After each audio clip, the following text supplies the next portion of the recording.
The stars looked peaceful through the observation window of the horizon's edge. Commander Jake Morrison stood with his hands behind his back, watching the distant lights flicker in the darkness of space. His crew had been traveling for 3 months, exploring the outer regions of known space. They were scientists, explorers, and dreamers. They wanted to find new worlds and maybe, just maybe, find other life in the universe. "Commander, we're picking up something strange," said Lieutenant Karen Wells from her station. She was the ship's communications officer, and her voice carried a note of excitement. "There's a structure ahead. It's massive. Definitely not natural." Jake moved quickly to her side. On the screen he could see it. A station of some kind floating in the void between stars. It was dark gray, almost black, with sharp angles and strange symbols carved into its surface. The design was unlike anything humans had ever built. It was alien. "This is it," Jake whispered. "This is what we've been searching for." The crew gathered around, their faces filled with wonder and nervousness. For centuries, humans had wondered if they were alone in the universe. Now they had their answer. Someone else was out here. Someone had built this station. "Try to make contact," Jake ordered. "Send the friendship message on all frequencies." Karen worked at her console, sending out the carefully prepared message that scientists on Earth had created. It was simple. Mathematical patterns, images showing Earth and humanity, and sounds of music. It was meant to show that humans came in peace. They waited. Minutes passed like hours. The crew barely breathed. Then the station lit up. Bright blue lights ran along its surface like veins of electricity. Something was happening. The ship's sensors went crazy with activity. "Commander, they're responding," Karen said, but her excitement faded quickly. "Wait, something's wrong. They're powering weapons." "What?" "No, send the message again. Tell them we're peaceful," Jake said, his heart racing. Before they could do anything more, a beam of pure energy shot from the station. It hit the horizon's edge on the port side. The ship shook violently. Alarms screamed throughout every corridor. People fell from their seats. Lights flickered and died. "Shields are down. Hull breach in sections 4 and 5, shouted Lieutenant Danny Clark from Tactical. He was young, barely 25, with short brown hair and sharp green eyes. This was his first deep space mission. "Return fire," Jake ordered, though he hated to say it. "Just warning shots. Don't hit them directly." Danny activated the ship's defensive weapons. Small plasma bursts fired toward the station, passing near it but not striking it. They were trying to show strength without attacking. The alien station didn't care about warnings. 3 more beams lanced out. One struck the engine room. The horizon's edge stopped moving. They were dead in space. Engines are offline. "Life support failing," Karen reported. Panic crept into her voice. "Commander, what do we do?" Jake looked around at his crew. These were good people. Scientists, explorers, families. Some had children in the crew quarters. He had led them out here, promising discovery and adventure. Now he might have led them to their deaths. "Prepare evacuation pods. Get everyone to the escape section," he said firmly. We abandoned ship. The crew moved quickly despite their fear. They had trained for emergencies. Parents grabbed their children. Scientists saved what data they could. Everyone ran toward the evacuation section of the ship. Danny stayed at his post watching the sensors. "Commander, something's launching from the station. Multiple objects. They're fast. What are they?" Jake asked. "I don't know. They're too small to be ships. Maybe probes or..." Danny's face went pale. "They're boarding craft. They're going to board us." Jake grabbed the communications panel. "All hands, forget the pods. Get to the armory. Arm yourselves. We have incoming hostiles." The words felt strange to say. Humans had imagined first contact 1,000 different ways. None of them were supposed to be like this. The boarding craft attached to the hull with heavy metallic thuds. Danny could hear them through the walls. Cutting sounds echoed through the ship as the aliens burned through the outer doors. The crew grabbed whatever weapons they had. These were exploration guns, meant for defense against wild animals on new planets, not for war. The first door exploded inward. Smoke filled the corridor. Through it came creatures that made the crew gasp in horror. They were huge, standing over 7 feet tall. Their bodies were covered in dark gray exoskeletons that looked like armor and skin combined. They had 6 limbs, 4 legs, and 2 arms. Their heads were triangular with multiple black eyes that reflected no light. Long mandibles clicked as they moved. These were the Zinthera. "Fire!" Jake shouted. The crew opened fire. Their weapons hit the aliens, but the exoskeletons absorbed most of the damage. The Zinthera moved with terrifying speed. They carried weapons that fired crystal shards. When those shards hit people, they didn't just wound. They dissolved organic matter on contact. Danny watched in horror as the aliens cut through the crew. His friend Marcus was hit in the chest. He screamed and fell, his body disintegrating. Karen tried to run but was caught by one of the creatures. Its mandibles opened and it made a sound like grinding metal. "Fall back," Jake yelled. "Everyone fall back to the bridge," the survivors ran. There were maybe 20 left out of a crew of 80. They sealed the bridge doors and tried to reinforce them. But they all knew it was temporary. The aliens were stronger, better armed, and merciless. Danny checked the weapons console. "We have one chance. The self-destruct. We can take them with us." Jake looked at his remaining crew. Young faces, old faces, all terrified. "Is that what we want? To die fighting?" "Better than whatever they'll do to us," said an engineer named Kevin Porter. His arm was badly burned, but he stood ready. The bridge doors began to glow red. The aliens were cutting through. Jake moved to the self-destruct panel. He entered his authorization code. "Danny, your code." Danny stepped forward. His hands shook as he entered the numbers. The console lit up. One more code needed. The captain's final authorization. Jake's finger hovered over the button. The doors exploded inward. Zinthera warriors flooded onto the bridge. But these weren't just soldiers. Behind them came something different. A single alien, larger than the others with a sleeker form and a crest of crystalline structures on its head. It moved with grace and authority. This was a Zinthera noble, perhaps even royalty. The creature looked at Jake with its many eyes. Then it did something unexpected. It spoke. The words came from a device on its chest, translated into English. "Stop. Do not destroy ship. You are valuable." Jake kept his hand near the button. "Valuable? You killed my crew. You attacked without warning. Your species is unknown. We assumed threat. You will be studied. If you comply, some may live. If you resist, all die in pain." Danny looked at Jake. The commander's face was torn with anguish. He was being given an impossible choice. Die quickly and with honor, or live as prisoners with the hope that maybe some could survive. "Sir," Danny said quietly, "there are families in the lower decks. Maybe they haven't reached them yet." Jake closed his eyes. He thought of the 3 children in crew quarters. He thought of the young scientists who just wanted to learn. He thought of his duty to protect them, even if it meant surrender. His hand moved away from the button. "We surrender," he said, his voice breaking. The Zinthera noble made a clicking sound that might have been satisfaction. "Wise, you will come with us. You will tell us about your species, about your worlds, about your weaknesses." The remaining crew was rounded up. Their hands were bound with strange metallic cords that adjusted themselves to prevent escape. Danny found himself herded together with 15 other survivors. As they were led through the destroyed corridors of their ship, he saw bodies everywhere. Friends, colleagues, people he had eaten breakfast with that morning. They were taken to the boarding craft. Through the windows, Danny watched as the horizon's edge was torn apart by salvage beams from the station. The ship that had been their home was being harvested for materials and technology. The boarding craft docked inside the alien station. The prisoners were led through corridors that felt wrong to human eyes. The angles were too sharp. The lighting was too blue. The air smelled like copper and something else, something organic and rotten. They were brought to a large chamber filled with cages. Each prisoner was separated and locked inside. Danny found himself alone in a space barely big enough to stand. Through the transparent walls, he could see the others. He could see their fear. Commander Jake Morrison was taken somewhere else. Danny never saw him again. As Danny sat in his cage, watching alien guards patrol with their crystal weapons, he made a silent promise. He would survive this. He would find a way to escape. And somehow he would make these creatures pay for what they had done. He didn't know it then, but that promise would change everything. It would start a war. It would create a legend, and one day it would bring him before the Queen of all Zinthara, where his name alone would be enough to make her freeze in fear. But that was all still to come. For now, Danny Clark was just a prisoner, sitting in a cage watching his world fall apart. 3 years had passed since the horizon's edge was destroyed. 3 years since humanity learned they were not alone in the universe. 3 years since the war began. Lieutenant Amy Preston stood on the bridge of the warship Defiance call, watching the tactical display with tired eyes.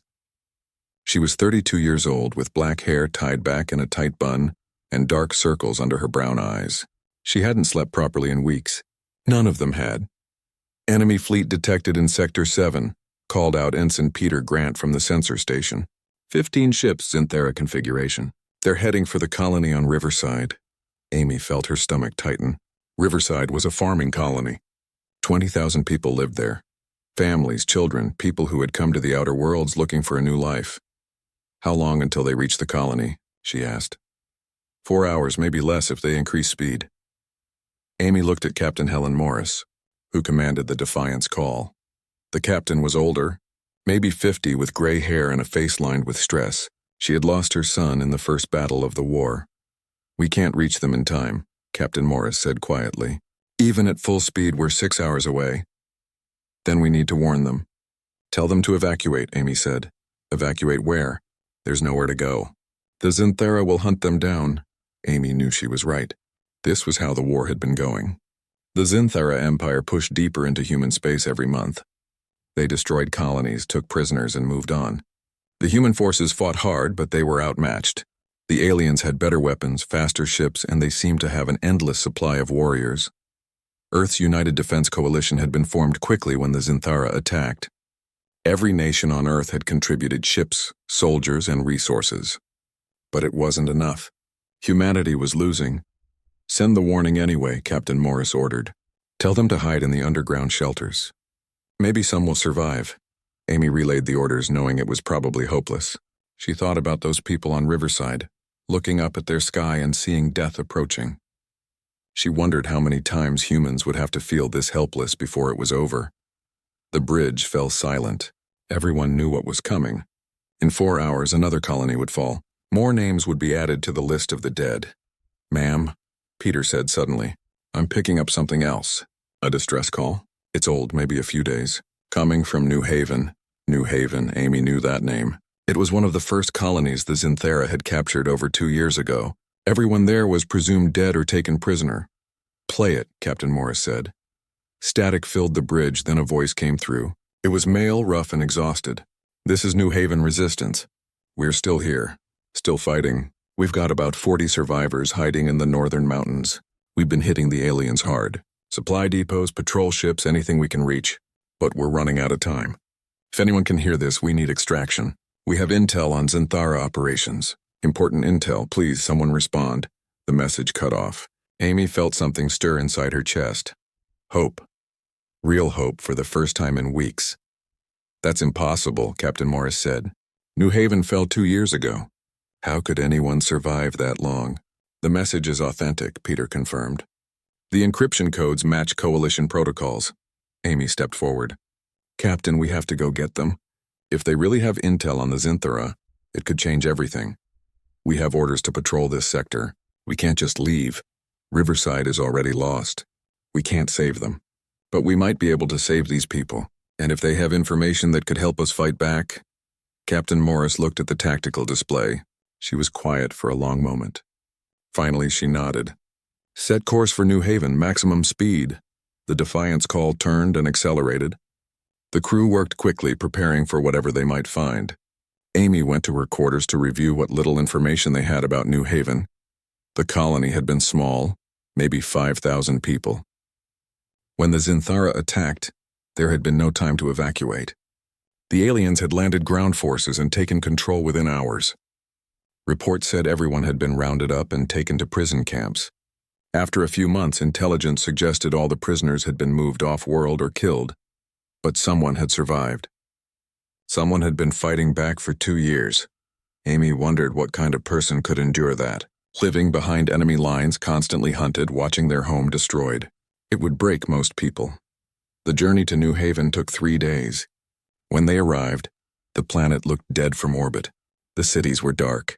No lights, no transmissions, no signs of life. The Zinthera had fortified the main settlements, turning them into military bases. Scanning for the source of the distress call, Peter reported. Got it, Northern Mountains coordinates locked in. Any Zinthera presence? Captain Morris asked. Several patrol patterns. They're searching the mountains. Looks like they're hunting someone. They're hunting our people, Amy said. We need to move fast. Captain Morris authorized a rescue mission. Amy volunteered to lead the ground team. She took 20 Marines and 2 transport shuttles. They armed themselves with the best weapons available: plasma rifles, explosive charges, and personal shields. It wasn't much compared to Zinthara technology, but it was all they had. The shuttles dropped through the atmosphere at night, using the darkness to avoid detection. They landed in a rocky valley surrounded by tall peaks. The air was cold and thin. Amy's breath created clouds of vapor. "Spread out. Find the survivors," she ordered. The Marines moved carefully through the darkness, using night vision goggles to see. The mountains were rough terrain, full of caves and hidden paths. It would be easy to hide here, but also easy to get lost. After an hour of searching, one of the Marines signaled, "Found something. A cave entrance. Looks like it's been used recently." Amy approached carefully. The cave was dark and deep. She raised her rifle and activated her helmet light. "Hello? We're from the Coalition. We received your distress call." For a moment, nothing happened. Then a voice came from the darkness. "How do I know you're real? The Zinthara have tried to trick us before. We're real. My name is Lieutenant Amy Preston. I'm from the Defiance Call. We came to get you out of here." Slowly, figures emerged from the cave. Amy counted them. 42 people, just like the message said. They were thin, dirty, and exhausted. Many had injuries. Some could barely walk, but they were alive. One man stepped forward. He was young, maybe mid-20s, with short brown hair and intense green eyes. His face was scarred, and he moved with the careful awareness of someone who had been in combat for a long time. He carried a rifle that looked like it had been assembled from scavenged parts. "Lieutenant Danny Clark," he said. "I sent the distress call." Amy studied him.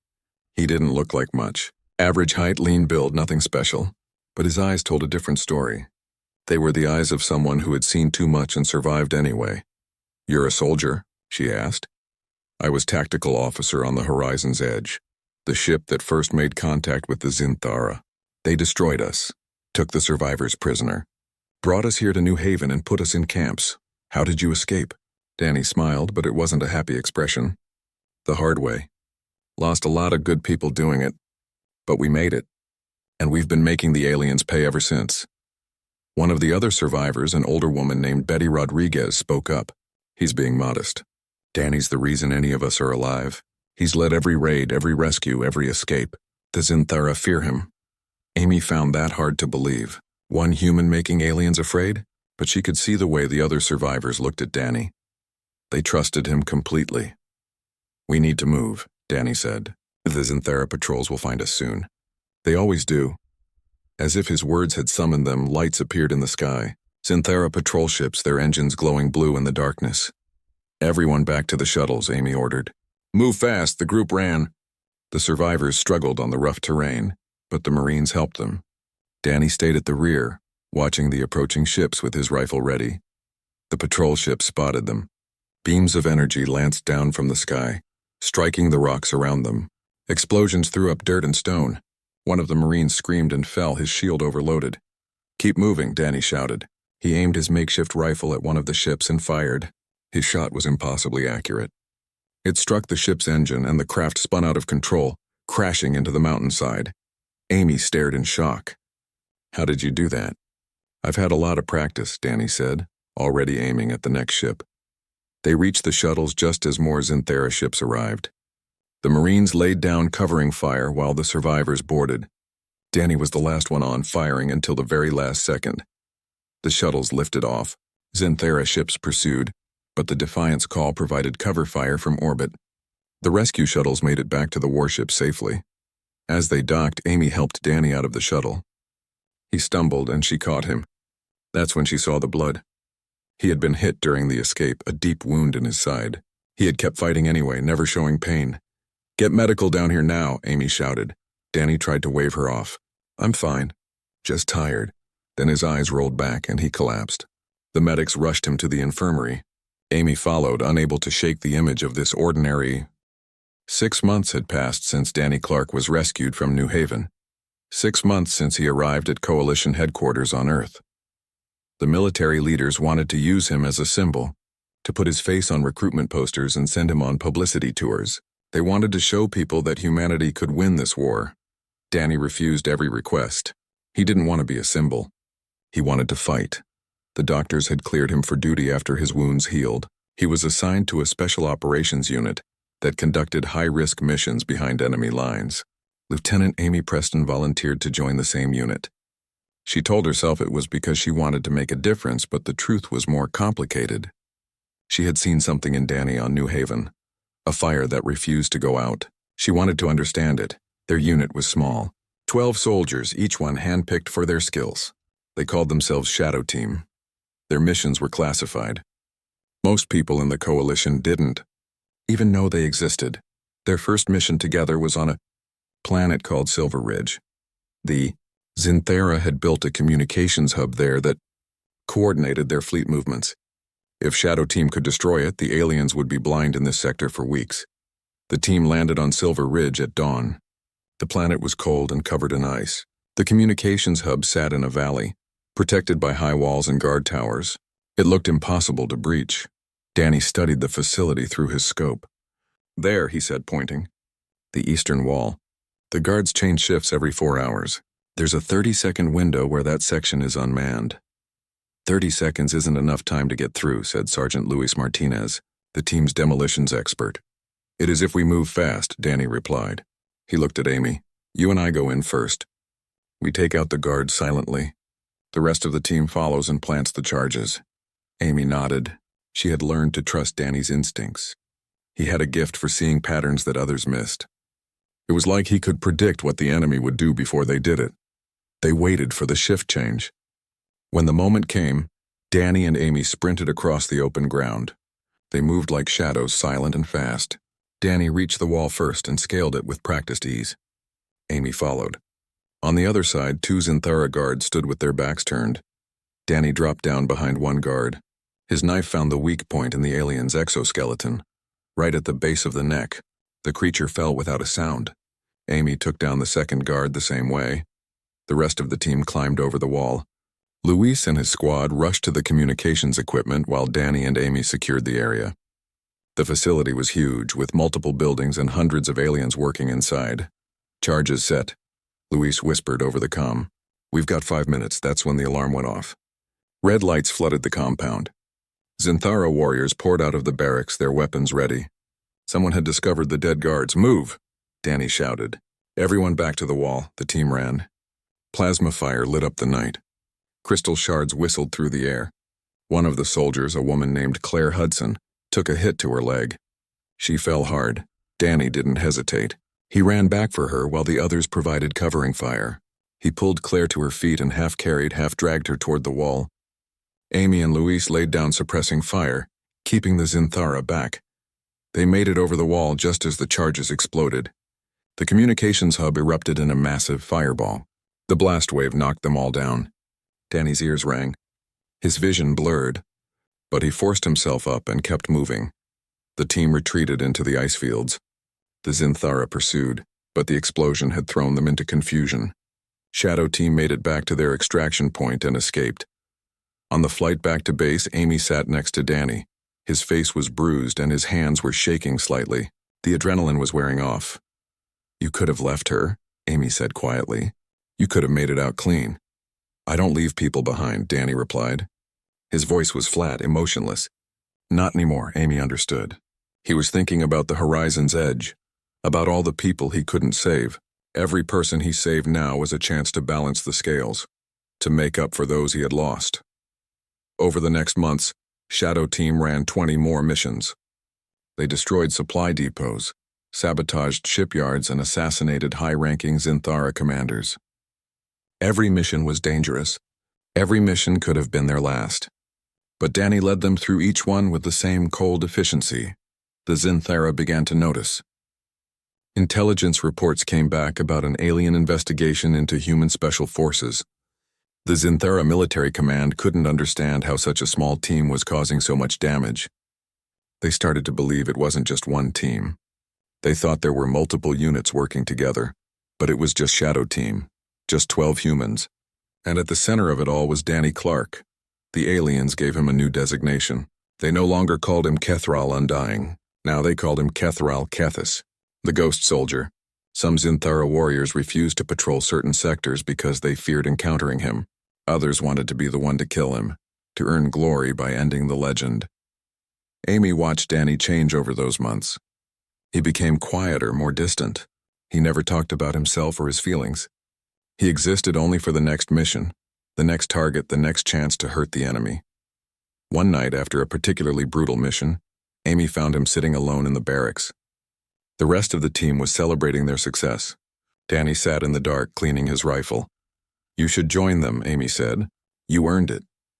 "I'm fine here," Danny replied without looking up. Amy sat down across from him. "Do you ever think about what comes after? When the war is over? The war won't be over. Not for a long time. But if it does, what will you do?" Danny finally looked at her. His green eyes were empty. "I don't think about after. There might not be an after. Not for me. Don't talk like that. It's the truth. Every mission I know I might not come back. And honestly, I'm okay with it. So long as I take as many of them with me as possible." Amy felt a chill run down her spine. Danny wasn't just a soldier anymore. He had become something else. A weapon, a force of nature. The fire that burned inside him wasn't hope or anger. It was something colder, something that scared her. "You can't live like this forever," she said. "I don't plan to." Before Amy could respond, alarms blared throughout the base. Everyone rushed to the command center. Admiral Lisa Grant, the stern woman who commanded Earth's defense fleet, stood before a massive display screen. Her face was grim. "We've received intelligence from our deep space scouts," she announced. "The Xanthera are preparing a major offensive.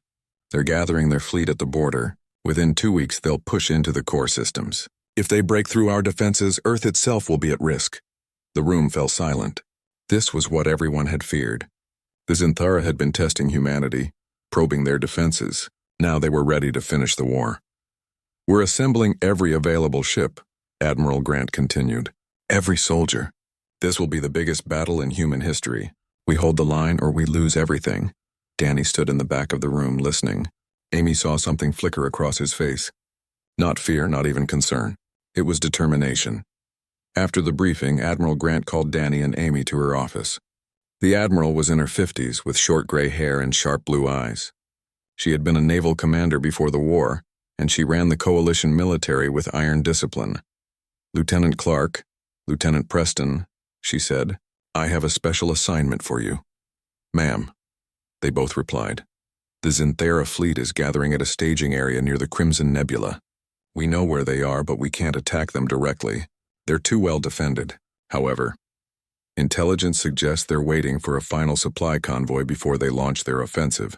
If we can destroy that convoy, we might delay their attack. Give us more time to prepare."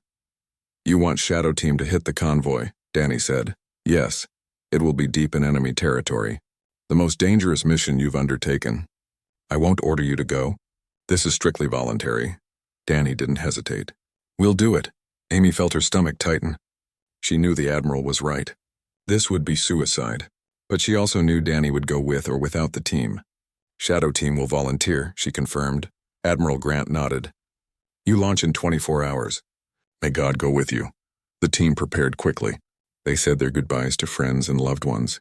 Some wrote letters to be delivered if they didn't return. Amy wrote one to her parents, telling them she loved them and was proud to serve. Danny didn't write any letters. He had no one left to write to. The mission took them deeper into Xanthera space than any human had ever gone. They traveled in a stealth ship, avoiding patrols and sensor nets. It took 3 days to reach the convoy's route. When they found the convoy, Amy's heart sank. It wasn't just a few supply ships. It was a massive fleet. Dozens of vessels, all heavily armed and protected by escort fighters. "We can't destroy all of that," Louis said. "We don't have enough firepower." Danny studied the convoy through the ship's sensors. His mind worked quickly, analyzing patterns and weaknesses. "We don't need to destroy all of it. Just the command ship, the one coordinating everything. If we take it out, the rest will scatter. How do we get close enough?" Amy asked. Danny woke up in darkness. His whole body screamed in pain. He tried to move but couldn't. His arms and legs were restrained by something cold and metallic. His head pounded. His mouth was dry. For a moment, he couldn't remember where he was or what had happened. Then it came back to him. The mission. The command ship. The fight with the hunters. He had charged them, knowing he would die. He had wanted to die, but somehow he was still alive.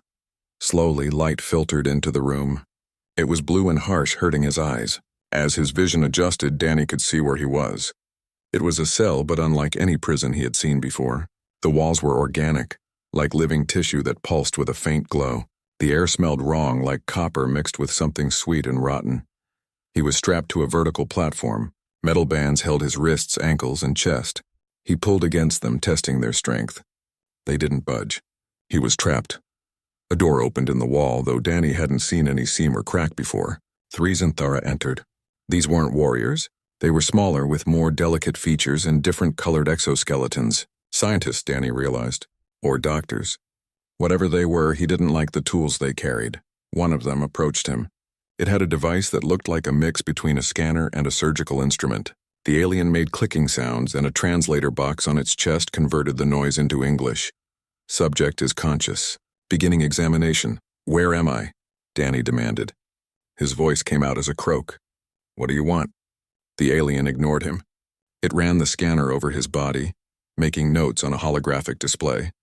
The other 2 aliens did the same, studying him like he was an interesting bug they had found. Let me go, Danny said. He pulled harder against the restraints. You have no right to hold me. I'm a coalition officer. Still, they ignored him. One of the aliens touched his arm with a probe. Pain shot through Danny's nervous system like lightning. He couldn't help it. He screamed. The alien made more notes. Pain response normal. Subject durability within expected parameters. They continued their examination for what felt like hours. They took samples of his blood, his skin, his hair. They scanned his brain and his organs. They tested his reflexes and his pain tolerance.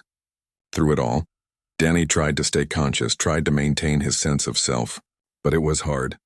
The pain was constant and overwhelming. Finally, they left. The door sealed behind them, and Danny was alone again. He hung in his restraints, exhausted and hurting. He had been through torture before in the Zinthara camps on New Haven, but this was different. This was cold and clinical. They weren't trying to break him for information. They were studying him like a lab animal. Time lost meaning in the cell. The lights never changed. No one brought him food or water. Danny felt himself getting weaker. His throat was so dry it hurt to breathe. His stomach cramped with hunger. But worse than the physical pain was the isolation. He was completely alone, with nothing but his thoughts. He thought about his crew on the horizon's edge. He thought about the people he had lost on New Haven. He thought about Luis and Claire, and the others from Shadow Team who had died on the command ship. He thought about Amy, and he hoped she had made it out safely. The door opened again. This time only 1 Zinthara entered. It was different from the others. Taller, with a sleeker exoskeleton that had patterns of silver running through it. A noble or high-ranking officer.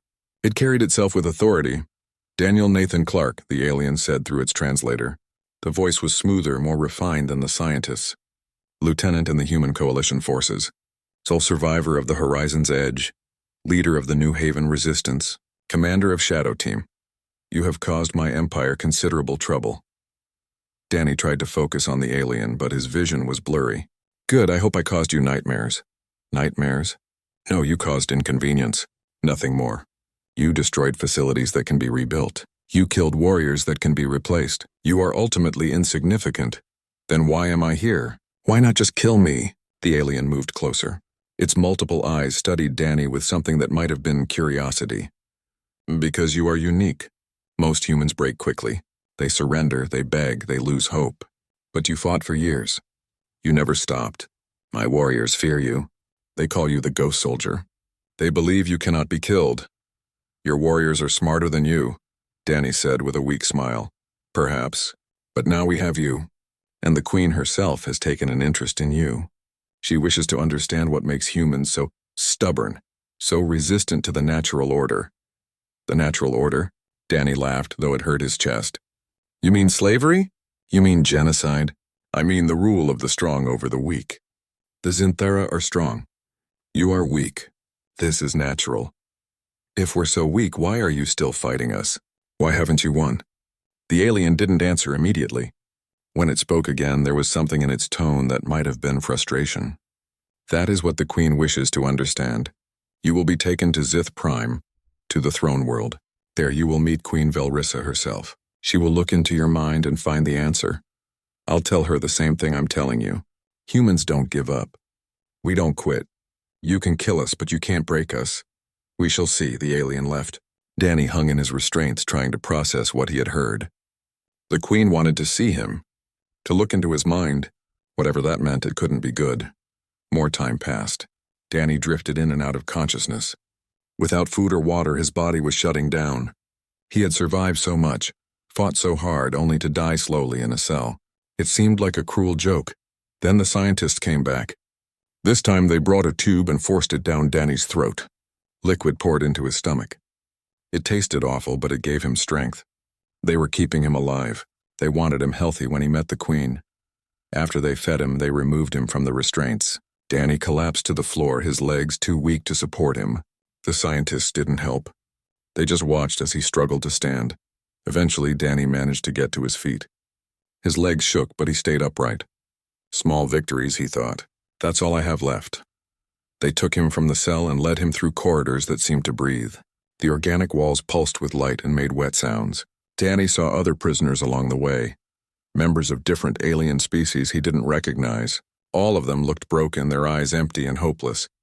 Danny promised himself he wouldn't end up like them. No matter what the Queen did to him, he would stay himself. He would resist until the very end. They brought him to a larger chamber where a ship waited. It was sleek and dark, built for speed. This was a royal vessel, Danny realized. They loaded him into a holding cell inside the ship, and soon they were moving. Through a small window, Danny watched the station fall away and the stars blur into lines of light. He was heading to Zith Prime, to the heart of the Zinthara Empire, to meet the Queen. The journey took days. Danny was kept in the cell the entire time. They fed him regularly now, keeping him alive and relatively healthy. He used the time to rest, to rebuild his strength. He also tried to plan. If he got a chance, even a small one, he would try to escape. Or failing that, he would try to kill the Queen. One last act of defiance. But deep down, Danny knew the truth. He wasn't getting out of this. His war was over. All he could do now was face it with dignity. When they arrived at Zith Prime, Danny looked out the window and felt his hope die completely. The planet was massive, covered in cities that glowed with blue light. Thousands of ships orbited above. This was the center of an empire that spanned hundreds of worlds. One human couldn't fight this. One human couldn't even make a dent. They landed in a massive structure that could only be the royal palace. It was huge, with towers that reached into the clouds. The architecture was beautiful in an alien way. All curves and organic shapes that seemed to grow rather than being built. Danny was taken from the ship and led through corridors filled with Zinthara nobles and servants. They all stopped to look at him. Some clicked their mandibles in what might have been laughter. Others just stared with their many eyes. Danny walked with his head up, refusing to show fear. They brought him to a preparation chamber where servants cleaned him and dressed him in simple gray clothing. They treated his wounds and made sure he looked presentable. Danny let them do it without resistance. He was saving his strength for what came next. Finally, they took him to the throne room. The doors were massive, made of some kind of dark metal inscribed with symbols. As they opened, Danny saw what lay beyond. The throne room was vast. The ceiling was so high it disappeared into darkness. The walls were covered in moving murals that showed the history of the Zinthara Empire. Hundreds of aliens filled the room, all of them watching. At the far end, on a raised platform, sat the throne. And on that throne sat Queen Velrissa. She was larger than any Zinthara Danny had seen, at least 10 feet tall. Her exoskeleton was pure white, marked with gold patterns that seemed to shift and change. On her head was a crown of crystalline structures that glowed with internal light. She had more eyes than normal Zinthara, arranged in a pattern that gave her an almost hypnotic appearance. Danny was led forward. He walked the length of the throne room, feeling every eye on him. When he reached the base of the platform, the guards— Amy Preston sat in the briefing room at Coalition headquarters, staring at the empty chair where Danny used to sit. 6 months had passed since the mission to destroy the Zinthara supply convoy. 6 months since she had watched him charge into a fight he couldn't win. 6 months since she had failed to save him. The mission had been successful. The convoy was destroyed. The Zinthara offensive was delayed by 3 months, giving humanity time to fortify their defenses. When the aliens finally attacked, the coalition was ready. The battle was brutal, but the human forces held the line. Earth was safe. For now, Shadow Team no longer existed. With most of its members dead, the unit was dissolved. Amy was promoted to captain and given command of a new special operations group. But it wasn't the same. Nothing was the same without Danny. "Captain Preston, are you listening?" Amy looked up. Admiral Lisa Grant stood at the front of the room, her stern face showing slight irritation. Around the table sat the other members of Amy's new team. She had been so lost in thought that she had missed part of the briefing. "I apologize, Admiral. Could you repeat that?" Admiral Grant's expression softened slightly. She knew what Amy was going through. They had all lost people in this war. "I was saying that we've received unusual intelligence from our sources inside Zinthera territory. There are reports of internal conflicts within their military command, some kind of disagreement at the highest levels." "What kind of disagreement?" asked Major Ryan Cooper, Amy's second-in-command. "We don't know the details, but it seems to have started about 6 months ago. Right after we destroyed their supply convoy, some of the Zinthera commanders are questioning their strategy. They're concerned about the cost of the war." Amy felt something stir inside her chest. 6 months ago, right when Danny was captured. Could there be a connection? Do we know what caused this change? No. The Zinthera don't exactly share their internal politics with us. But whatever it is, we need to take advantage of it. If their command structure is unstable, we can push harder. Force them to make mistakes. The briefing continued, but Amy's mind was elsewhere. She thought about Danny's final words to her. Tell them the ghost soldier went down fighting. But what if he hadn't gone down? What if he was still alive somewhere in Zinthera space? After the briefing, Amy approached Admiral Grant privately. "Ma'am, I have a request. I want to investigate the possibility that Lieutenant Clark survived the convoy mission." The Admiral's face hardened. "Captain, we've been over this. Clark is listed as killed in action. We have no evidence he survived. But we have no evidence he died either. What if he was captured? What if he's being held prisoner somewhere? Even if he is alive, we can't mount a rescue mission into the heart of enemy territory on a guess." "I'm sorry, Captain. I know you were close to him. But you need to accept that he's gone." Amy wanted to argue, but she knew it was pointless. The Admiral was right. Without solid intelligence, a rescue mission would be suicide. She saluted and left the office, feeling hollow inside. But she couldn't let it go. Over the next weeks, Amy spent her free time reviewing every piece of intelligence about Zinthera movements. She looked for patterns, anomalies, anything that might indicate where high-value prisoners were kept. Most captured humans were held in labor camps or killed outright. But sometimes the Zinthera took special prisoners to their core worlds for study. If Danny had survived, if they recognized who he was, they might have done the same to him. Amy found a pattern. 6 months ago, a royal transport had traveled from the convoy route to Zith Prime, the Zinthera throne world. Royal transports were rare. They were only used to carry important cargo or prisoners. It wasn't proof. But it was something. Amy brought her findings to Ryan Cooper. He was a good officer, reliable and smart. More importantly, he had served with Danny on New Haven before joining Shadow Team. He understood. "You think he's on Zith Prime?" Ryan asked, studying Amy's data. "I think it's possible, and if he is, we need to get him out. Zith Prime is the most heavily defended planet in the galaxy. Getting in would be nearly impossible.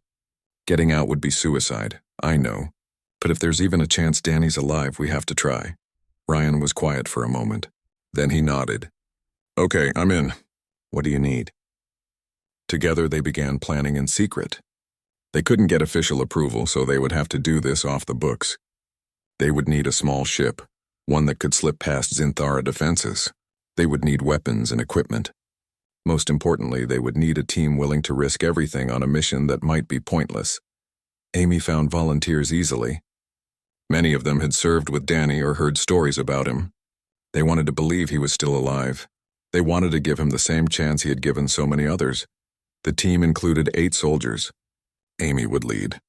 Ryan would be second in command. The others were specialists, pilots, engineers, combat experts. Each one knew they might not come back. They acquired a captured Zinthera scout ship that had been recovered from a battle.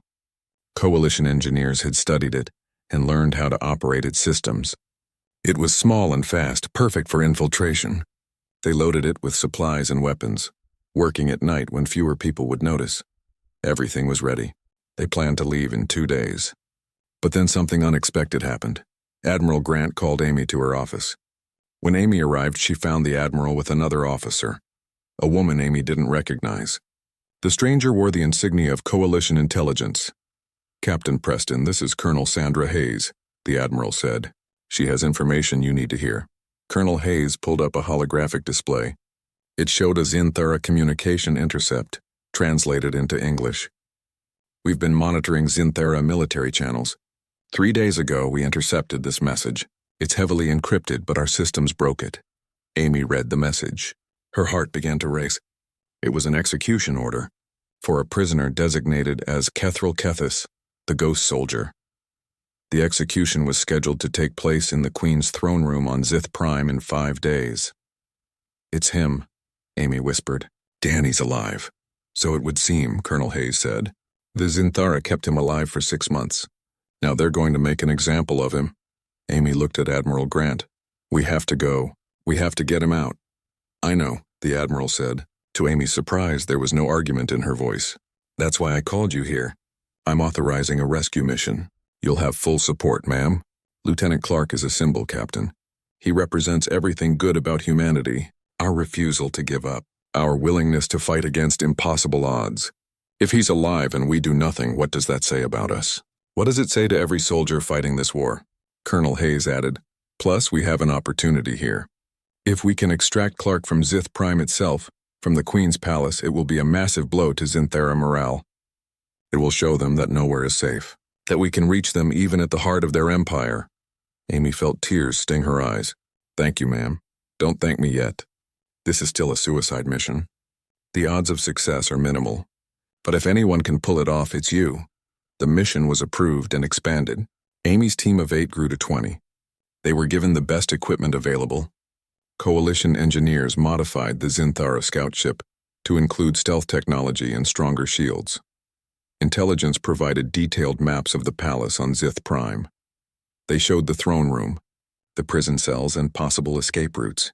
The information came from captured Zinthara databases and years of careful espionage. It was good data, but it was still incomplete. There would be surprises. The plan was simple in concept but terrifying in execution. They would approach Zith Prime using the captured scout ship, pretending to be a Zinthara patrol vessel. They would land at the palace using forged authorization codes. Then they would fight their way to the throne room, extract Danny, and escape before the entire Zinthara military came down on them. Ryan pulled Amy aside the night before launch. "You know this is crazy, right? Everything has to go perfectly, and even then we'll probably all die." "I know," Amy said. "If you want to back out, I understand. I'm not backing out. I just wanted to make sure you knew what we're doing. We're betting everything on Danny still being the person we remember. What if 6 months in their hands broke him? What if he's not worth saving anymore?" Amy had thought about that. She had seen what the Zinthara did to prisoners. The torture, the mind games, the drugs that could break a person's will. Danny had endured it for 6 months. He might not be the same person. "Even if he's broken," Amy said quietly, "we still owe him this. He never gave up on anyone. We can't give up on him." Ryan nodded. "Fair enough. Let's go get our ghost soldier back." The next morning, the team boarded the Zinthara scout ship. Amy took one last look at Earth through the hangar window. It was beautiful, blue and green and covered in clouds. She wondered if she would ever see it again. "All systems ready," reported Lieutenant Kim Park, their pilot. "Course set for Zith Prime. Estimated travel time 4 days." "Take us out," Amy ordered. The ship lifted off and accelerated into space. Behind them, Earth fell away. Ahead of them lay the unknown, the heart of enemy territory, a planet full of aliens who wanted them dead. But somewhere on that planet was Danny Clark. And Amy was going to... Danny stood in his cell, listening to the sounds of the palace. 6 months he had been here. 6 months of examinations and questions. 6 months of Queen Velrissa entering his mind, trying to understand what made humans different. Each time she looked into his memories, it hurt. Each time he felt a little more of himself slip away, but he was still alive, still himself. Still resisting in the only way he could.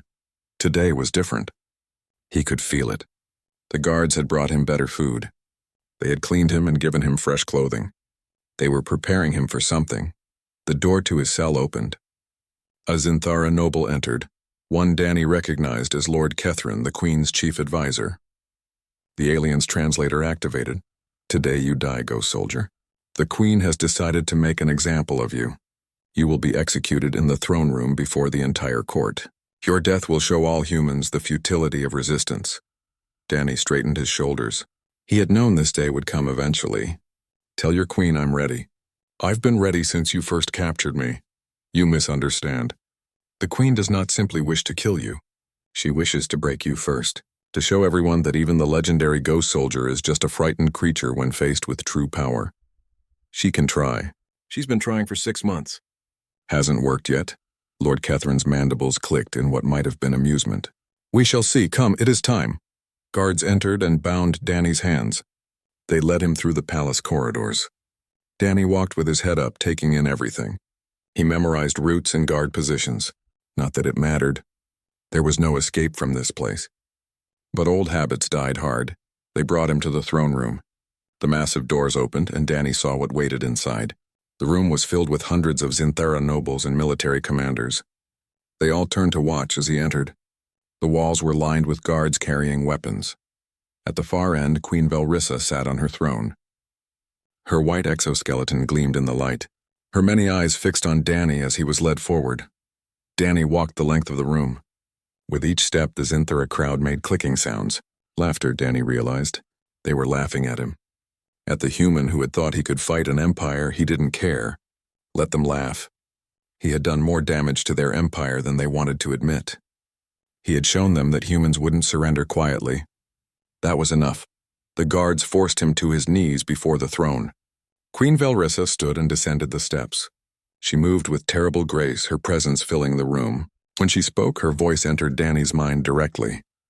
Daniel Nathan Clark, you have fought against the Zinthara Empire for years. You have destroyed our facilities, killed our warriors, inspired resistance among your people. For these crimes, you are sentenced to death. Danny looked up at her. Do I get last words? If you wish. Speak, human.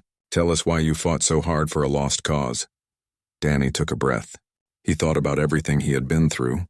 The Horizon's Edge, New Haven, Shadow Team, all the people he had lost, all the pain he had endured. And he thought about what he wanted to say. I fought because someone had to.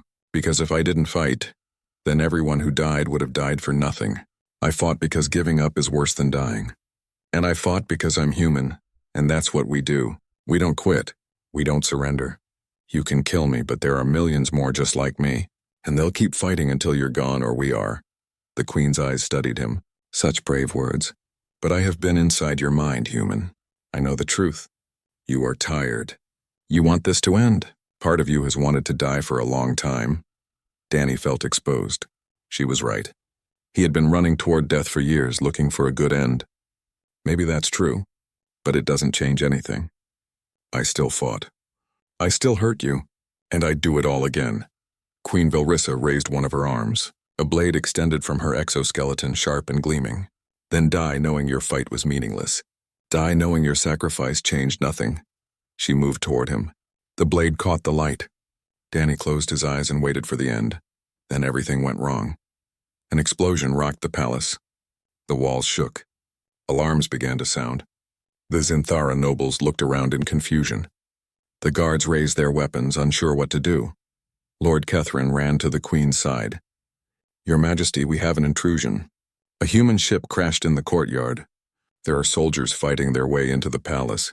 Danny's eyes snapped open. A human ship? That was impossible. No human force could penetrate Zith Prime's defenses. Unless hope, which Danny had thought was dead, suddenly flared inside him. Queen Velrissa's mental voice was cold and angry. How many? Sensors show approximately 10 humans. They are heading this way. 10? 10 humans dare to attack my palace? The Queen turned to her guards. Kill them. Kill them all. The guards ran from the throne room. Only a handful remained to protect the Queen and the nobles. Danny watched them go, his mind racing. 10 soldiers. It had to be a rescue mission. Someone had come for him, Amy. It had to be Amy. She had survived, and somehow, impossibly, she had come back for him. The sounds of fighting grew closer. Gunfire echoed through the corridors. Human weapons and Zinthera weapons. Explosions. Screaming. The battle was coming their way. Queen Velrissa looked down at Danny. Her blade was still extended, still ready to kill him. It seems your people are even more foolish than I thought. They will die here along with you. Maybe, Danny said. Or maybe they'll succeed. Maybe they'll get me out of here and make you look weak in front of your whole court. Maybe that's worth the risk to them. Doubt flickered across the queen's face. Danny saw it clearly. She was thinking about what it would mean if humans rescued their soldier from the throne world itself. The propaganda victory. The blow to Zinthara morale. The throne room doors exploded inward. Smoke filled the air. Through it came human soldiers, their weapons blazing. Danny saw Amy first. She was covered in blood and dirt, her armor cracked, but she was alive. Behind her came Ryan and maybe 6 others. So few. They had come so far with so few. The remaining Zinthara guards opened fire. Crystal shards flew across the throne room. The human soldiers took cover behind pillars and returned fire. Nobles screamed and ran for exits. Chaos erupted. Amy's eyes found Danny. Even from across the room, he could see her relief. She had found him. He was alive, Danny, she shouted. Get down, Queen Velrissa.